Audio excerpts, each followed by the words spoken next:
enjoy the weather and maybe a nice patio on Lark Street. Really support your local businesses. On that note, we're going to begin. Mr. Mayo, if you'd like to join us. Come on, Mayo. With that, I would ask our majority council to call the roll. Majority council. Sure, Mr. Chairman. Ms. Willingham, Mr. Clay, and Mr. Joyce are excused this evening. Peter? Present. Bergdorf? Here. Grimm? Here. Lakakis? Mayo? Here. And Camiso? Here. 6 present, Mr. Chairman. Thank you, Majority Council. And as mentioned, I am your temporary chair for this evening, as Ms. Willingham is excused, and I will do my best to make her proud. What? Who's to make the motion? I know, it's you. Okay. And maybe Mark if he's feeling spicy. He's feeling spicy. With that said, our I'd like to make a first, motion. Are we past the minutes? so we already started. Ms. Lakakis made a motion to approve the minutes. Mr. Grimm seconded it. Good start to the evening. All those in favor? Aye. Any opposed? Unanimous. Majority Council? Item 2 is authorizing an agreement with New York State Office of General Services regarding aid to localities funding for veteran services. Mr. Secor? Mr. Alderson? If we have to. Mr. Riley? Thank you. Which item are we on? I'm sorry, This is number 2. Veterans. It's to authorize an agreement with New York State Office of General Service regarding aid to localities funding for veteran services. I believe it's a So this is $35,000 grant. $35,000 a year. It's a standard annual funding for the Veteran Service Office. If there are no Just further offsets questions, I'd that. like to make a motion. I have a motion from Ms. Lakakis. Is that a question or a second from Mr. Grimm? No, that's. Second by Mr. Grimm. All those in favor? Any opposed? Number 3, Majority Council. Item 3 is authorizing a 1-year no-cost extension for the U.S. Department of Justice's fiscal year 2020 COSUP grant and amending Resolution 158 for 2021. Mr. Riley. This will be Mr. Alderson. Mr. Alderson. So, Friends of Mr. Riley. yes, Good friends. exactly, very good friends. This is simply to request a 1-year no-cost extension on a federal grant that was awarded in fall of 2020. All of the funds are subawarded to external agencies within Albany County, including the Albany Police Department and now newly the City of Cohoes Police Department, as well as the City of Waterloo Police Department. There's still approximately $175,000 left out of a $900,000 grant, and we're asking for a 1-year extension to finish up spending down the funds. The reason why we're requesting a 1-year extension is because Catholic Charities has been having some staffing troubles, so they haven't been able to hire as many case managers for this initiative as they initially anticipated. Yeah, Mr. Alderson. Any question for Mr. Alderson? I'll make a motion. Seeing none, I have a motion from Mr. Camiso, a second from Ms. Lakakis. All those in favor? Aye. Any objections? Unanimous. Number 4. Item 4 is authorizing the conveyance of real property located at 228 Renton Street in the City of Cohoes. Mr. Chairman, as was stated, this is in the City of Cohoes, 228 Remsen Street. This is being requested by the City of Cohoes IDA as per the dispensation, or the property dispensation plan. We go to them for $1. This was one of the properties that was part of the Remsen Street fire a few years ago. So they're looking to bundle them together and try to do some package development there. I believe that's for number 4 and number 5, just on those 2. Is that The correct? next one is also through the same parcels, yeah. And I believe it's Mr. Ricard's district. Mr. Ricard, did you want to speak on it all? Thank you, Mr. Chairman. Yeah, like you alluded to, this is part of the downtown revitalization initiative, so my colleagues are in favor of it, and it'd be great to help out to revitalize our downtown, areas. So, Certainly, Mr. Berger. I'd be glad to support Thank you. Cohoes forged in fire resolution. no comment. Thank you. Well, the hose is on Berger, fire. Second by Thank you. Ms. Lakakis. Any objections? Except for both. All those in favor? It's fine. That's 4. No. Now number 5, which again, similar purpose, but Mr. Riley. So as just stated, this is for 23 Columbia Street. It is also adjacent to the fire parcels on Remsen Street. Any questions for Mr. Riley on this? I'll make a motion. Motion from Ms. Lakakis, second by Mr. Camiso. All those in favor? Aye. Any objections? Unanimous. Thank you.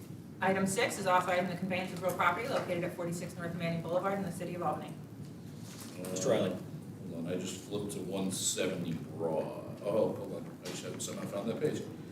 Yeah, 46 North Manning to the abutting property.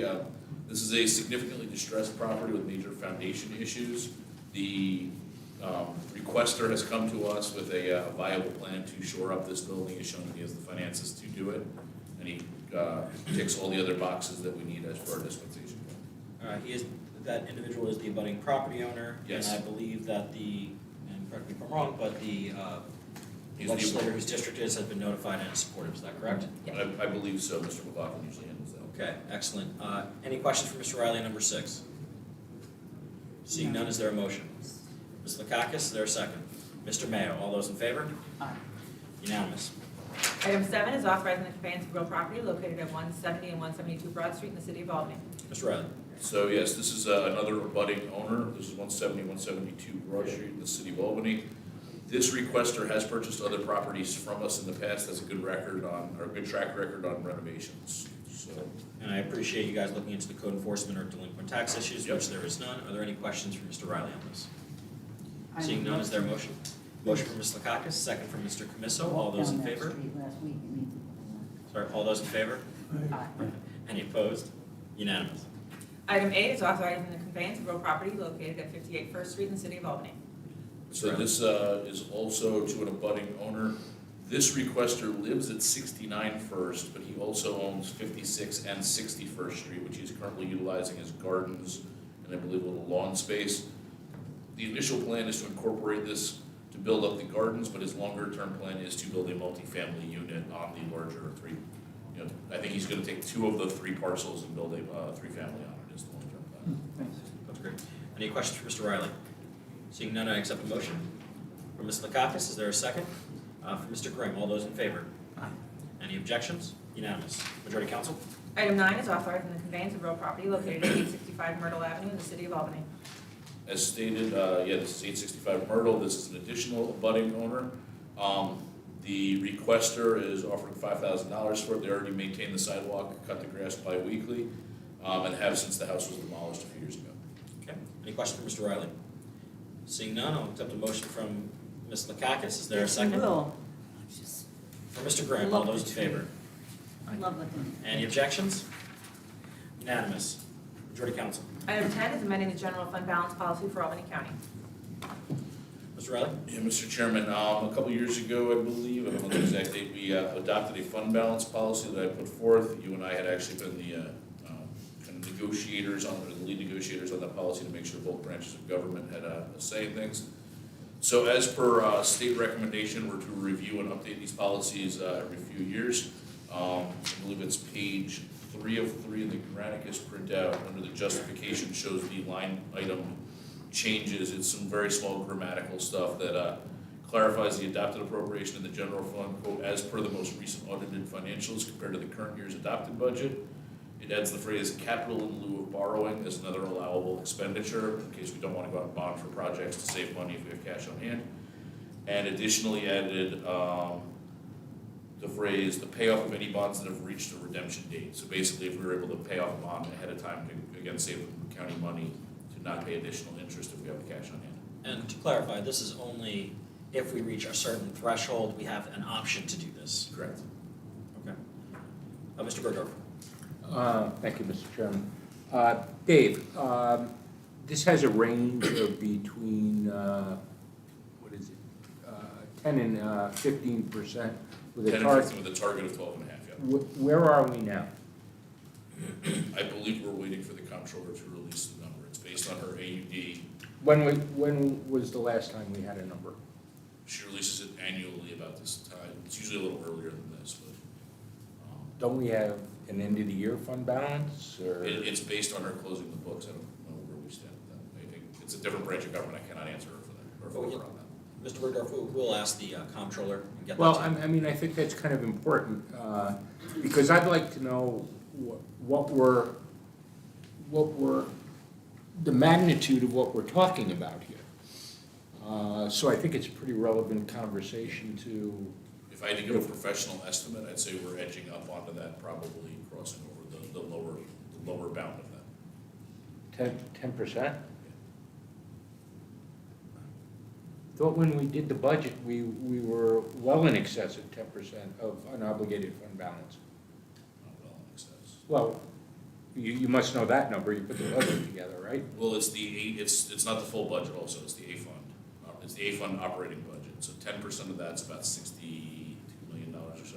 Yeah, I thought we were projecting something, somewhere along a $90 million fund balance. Again, I'm not the one that releases that number, it takes into account very specific. Dave, I understand you don't release that number, but in your budget presentation, we asked questions, and we asked what the fund balance was, and it was in the area of I believe, $90 million. I'm asking someone who's responsible for this, for putting the budget together and giving us a briefing to tell us what it was at that time. I can go back and check, I don't believe I said $90 million. So Paul, just as a slight clarification, it might help, may not, Yeah. you solve the question. The fund balance is a point in time, then there's the estimates, what's gonna be at the end of the year, and that might be the discrepancy that here. Well, see, I understand. Yeah, I might be wrong, but I'm just, and No, that's why. you're correct, because where you are in relation to the January tax collections, Right. et Like cetera. I said, and where I But am the- right now is I have a much higher number than where it will be in January 1st. I'm sure. Yeah. Because you would have had the local government tax collections in January, which are bleeding out over the course of the year. But you also know where we were when we put a budget together in December. And we also know if we're running ahead or behind of revenue expectations. Right. And we must be running ahead because we're taking $1.8 million out of the fund balance to give people, not sure if we're giving it for retention or bonuses, but we're obviously cash heavy. Yep. And I think the Audit and Finance Committee deserves to know I agree with you. where we are in terms of our cash position. I find myself, again, we ask for data, and we're told, we don't have it, we can't get it, let's just go ahead and do stuff anyway. And I find it almost boggling. I do want to clarify one thing on this. Yeah, The amounts and the percentages, that's already our adopted policy. We did that 2 years ago. Yep. The only thing in this bill that's being changed, and I understand everything you're saying, because I would actually like to know our fund balance as well, because that's, as we're gonna enter into the budget season within the next month or so, we need to know that. I'm with you. but if we were, I gotta be very honest with you. If we're making changes to the fund balance, and we're already at 18%, okay? I want us to retain 15%. We're not making changes to it. We're not making changes. No, but excuse me, we're making changes to the same section of law. There may be other changes that people may wanna make. I mean, I think. Maybe people would like to have a different target. I think there's just a different, that's a whole different thing than a cleanup. Well, okay, I'm but- just saying a cleanup bill versus changing a whole target is different. That's a whole policy change. Okay, This is the well, cleanup. once again, the range is 10 to 15. I'd like to know where we are. That's a fair point. That's Very fair question. that's a legitimate question that this committee deserves an answer to. So- And I don't know who gets it for us. So, The charter defines who gives you that answer, and it's not me. Mr. Riley, I'm gonna ask Majority Council and Mr. Ford to request that when we will receive that from the comptroller, and I would like the answer to go out to the full committee. Is that acceptable? That's fine, but, please don't tell me that there's no one in this county administration who 3 months from now can tell us how we're doing, whether our fund balance is going up or down. Because it's simply trends. It's trends based on income and trends based on expenditures. So please don't tell us that you don't have the data. You may not have the data, but someone in this county can tell us what our cash position is or make an estimate. I mean, it's one thing to certify it, report it to the state controller, that's one thing.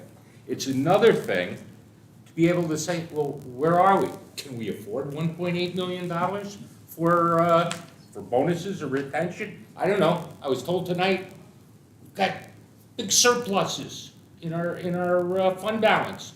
Well, somebody if we're spending money from a checkbook and we don't know what the balance is, what kind of government is that? No, I understand what you're saying. You know? Understood. Mr. Grimm, Yeah, a question? thanks. Yeah, it says the county shall strive to maintain unexpected surplus funds of not less than 10 and not more than 15. That means, that's just a policy, that's not a requirement, Dave? We don't have to do Well, that? that's a target. It's a target, If- so it's a policy target. If the economy completely implodes, like we've seen a couple times in all of our lifetimes, it may dip below those thresholds.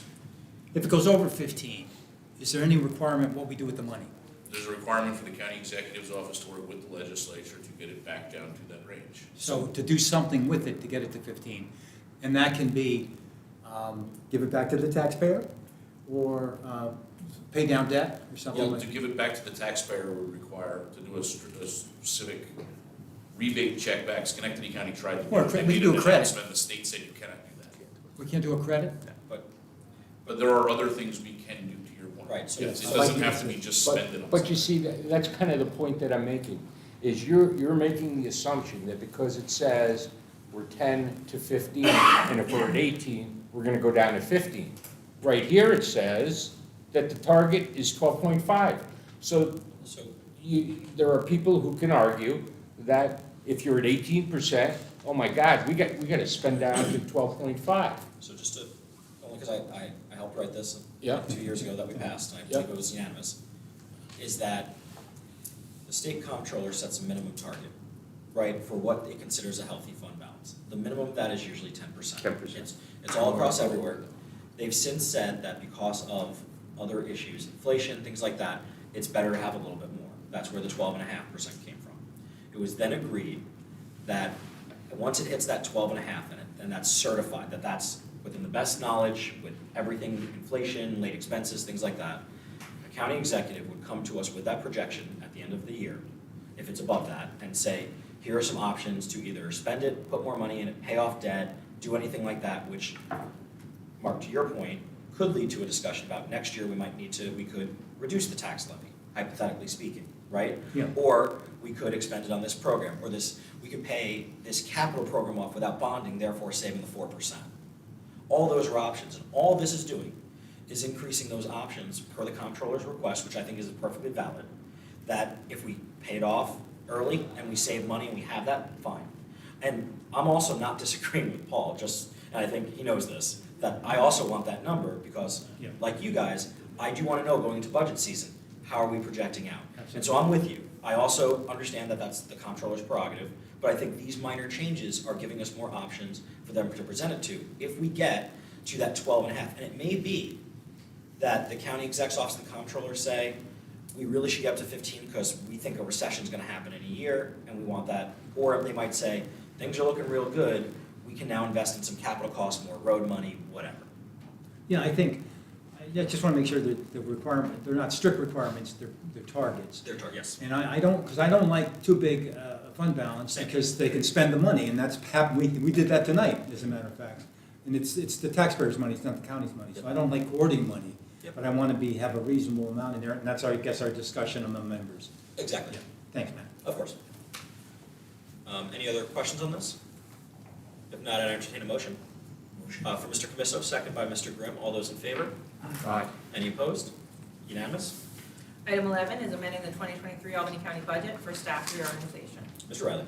So this is specifically for the Division of Finance. We've been running a vacancy rate this year between, I believe, 20 and 24%. So this is to take away a couple of positions, kind of spread the money around. It gives more standardization to the finance clerks with a tiering system so that they can start at a lower level, work their way up to the next year, a few more years, work their way up to the following tier to show career progression. We're just trying to hit all the things that everybody says increase retention.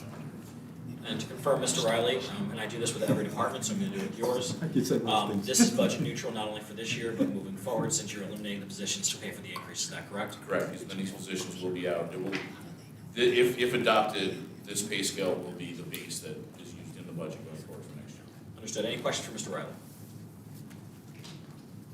Seeing none, I'd entertain a motion. For Mr. Bergdorf, second by Mr. Grimm. All those in favor? Aye. Any opposed? Unanimous? And with that, we did beat, I believe, personnel's time by quite a bit, so I'm very happy. More to say. Motion to adjourn from Mr. Mayo, second by Mr. Grimm. All those in favor? Thank you very much.